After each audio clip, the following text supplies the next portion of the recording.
I don't want to take too much time. We've all sat through retirements, but yeah, it was a tough decision, and it's a decision that I made over a number of weeks, and obviously my body has let me down this year, and that's usually a good indication that your time's up. And I've been very fortunate to play a long time at the club. I've had the best thing about my career is the friends I've made.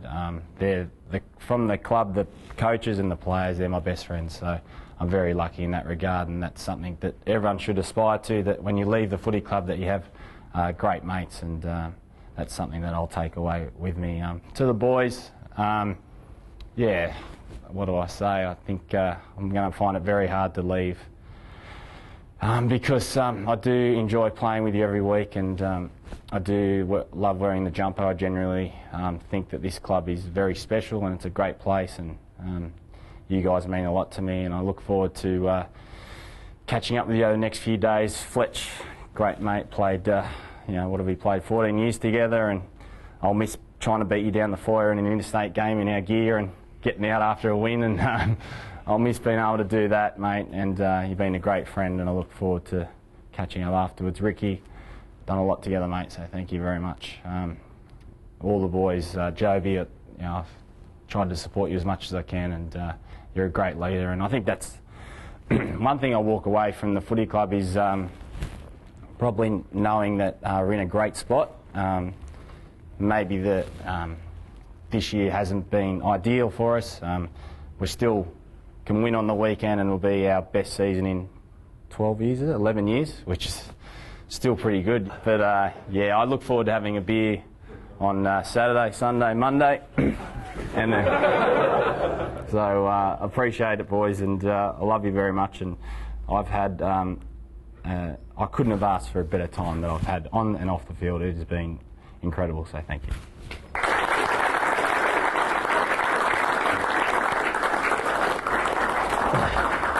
Well, that's a little embarrassing and hard to watch, but I'd really like to thank the Essendon Football Club, my teammates and supporters for all the kind words I've received today. I've had a great time over the last 14 or 15 years.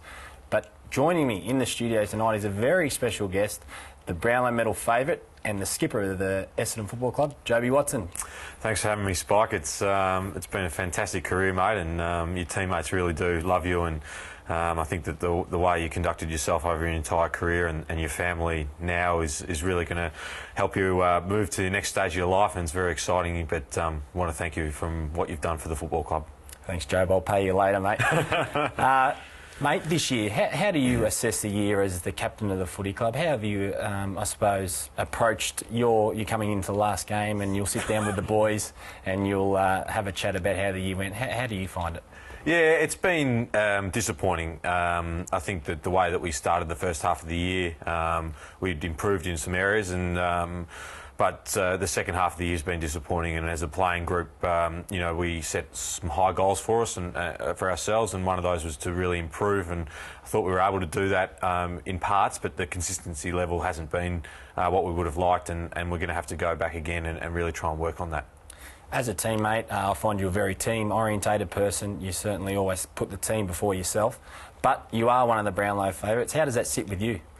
Yeah, I mean, it's something that's I don't really think about. It's just you know, you're just playing, and if something happens on the night, then that's great. But you know, week to week, minute to minute, day to day, you don't think about those kind of things.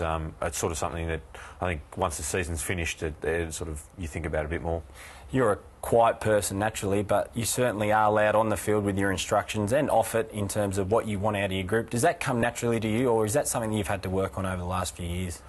Probably something that constantly working on. I think you know, you see things in the game, and you've got to, I think, be as direct as you can so that players can get the message and then move on. But certainly something that you've got to work on constantly. And you know, I'm very lucky that I've got sort of 3 guys who are captains of the football clubs in our coaching staff, and also you know, a really great leadership group, and so I think that makes the job easier. But it's a tough job for anyone to do.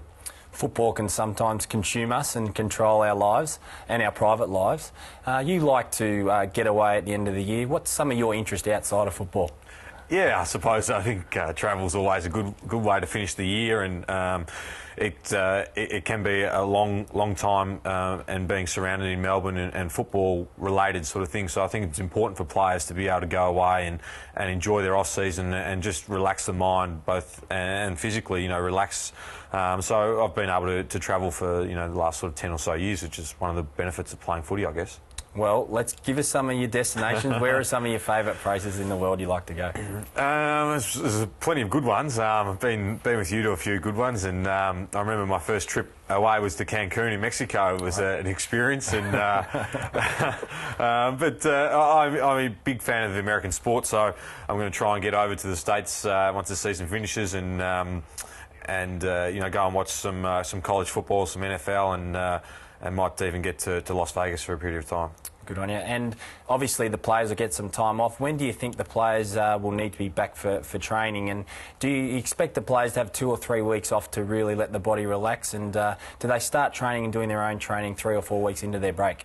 Yeah, I think it's important that players really have 3 or 4 weeks where they do very minimal sort of stuff and get the body rejuvenated, because it's been a long time training. We've been training since some guys since late October, so I think it's important for them to rest. And then I think early November the first and second year players will be back, and then gradually the other players will be integrated back into the group. But the group should be back and ready to go by middle of November.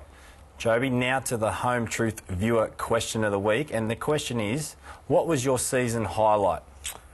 Yeah, the Freo game was fantastic. It was a good win, and one of the things we have been able to do is sort of rectify a pretty poor interstate record. So that was probably a highlight. Interstate wins are always really enjoyable as a group. Joe, sad week for the footy club, and in particular the Nagel family. We've lost a really good person and a really good Essendon person. I know he was one of the favourite sons of the footy club. Obviously a tough week for the Nagel family and Jay, who we played some good footy with. Yeah, it was incredibly sad to lose Merv, who was an 84 premiership player, incredibly talented, a great club man, and Jay, who obviously played with us for a fair period of time. So the thoughts of the playing group are certainly with the Nagel family, and it's a tough time for the football club. Well, here's one of the long line of stories about Merv Nagel wearing the number 1 at the Great Windy Hill.